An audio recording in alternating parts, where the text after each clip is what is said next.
1st District Provincial Board Member Yolly Daan, mitaliwan na sa edad nga 72 anyos niadtong Biyernes, Nobyembre 1.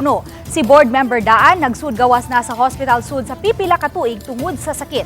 Ug matud siyang anak nga si Talisay City Councilor Daan, gipili niini nga mopauli sa ilang panimay niadtong Huwebes sa miaging semana.